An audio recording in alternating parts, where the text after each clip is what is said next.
Now, if you're looking for something uniquely Iranian but you're not prepared to spend too much, this is what I would suggest to you: the ancient art of minakari. Of course, some items might be very expensive, but you can always find something affordable.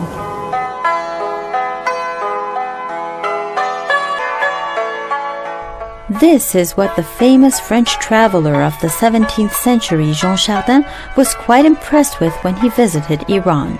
Minakari, or enamel work, is the art of coloring and decorating the surface of metals, most frequently copper, traditionally with patterns of birds on a floral background which is usually blue. Now here's another impressive handicraft you can find in Iran: khatam, Persian marquetry.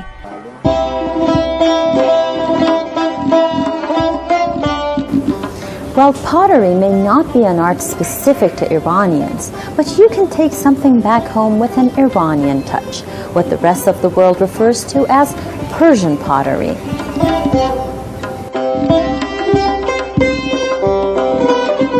Pottery has a very long history in Iran, dating back to the 7th millennium BC. Today, the best works are found in the western city of Lalejin in Hamadan, which UNESCO's World Crafts Council recently declared the World Pottery Capital.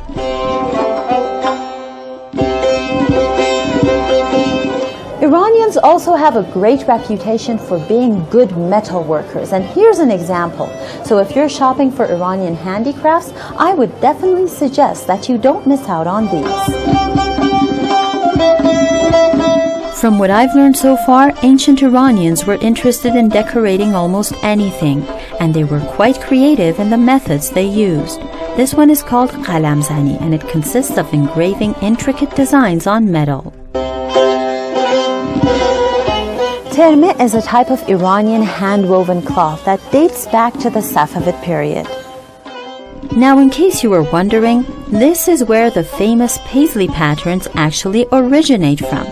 They've always been the main motif of terme.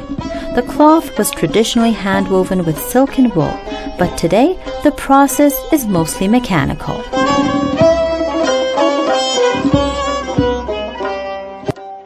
Sirmeduzi is a luxurious form of traditional Persian embroidery. That is why what you see here is usually used in weddings.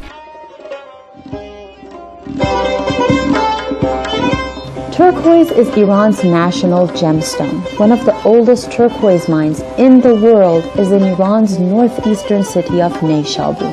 So if you want to take something with you that you can have with you everywhere, I think you should pick one of these. Turquoise is one of the first gemstones to be mined, and Iran remains an important source of this stunning gemstone ever since it was discovered nearly 5,000 years ago.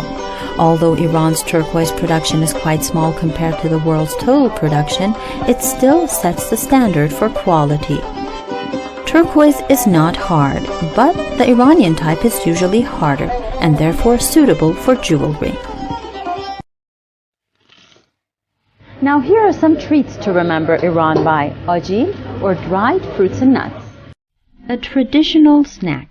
Dried fruits and nuts are an inseparable part of the Iranian diet, and if you ever try them, you'll know why.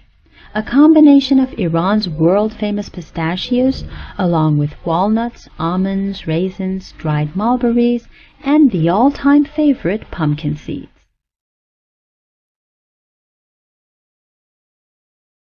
Saffron, the most expensive spice in the world, and something you probably didn't know, Iran is the biggest producer.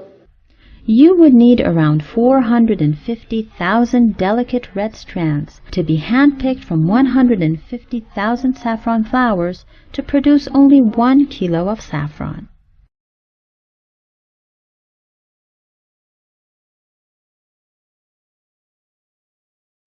Iran produces over 90% of the 250 tons produced worldwide every year, and the saffron is considered the best because of its strong flavor and aroma.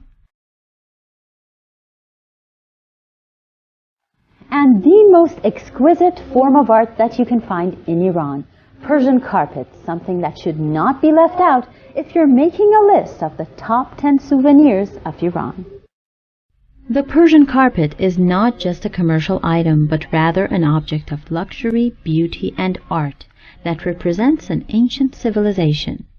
These traditional hand-woven carpets are made of sheep wool dyed with natural colors. If you're not up for spending a lot on a Persian hand-woven carpet, there are still other options. These flat tapestry-woven rugs are called kilim, and they are usually produced in villages. And even if these colorful designs don't satisfy your taste, there are still other options. Gabbe is also a hand-woven rug, very coarse and small compared to the Persian carpet. The design is usually inspired by daily events of nomadic life. Gisumisha Ahmadi for Iran.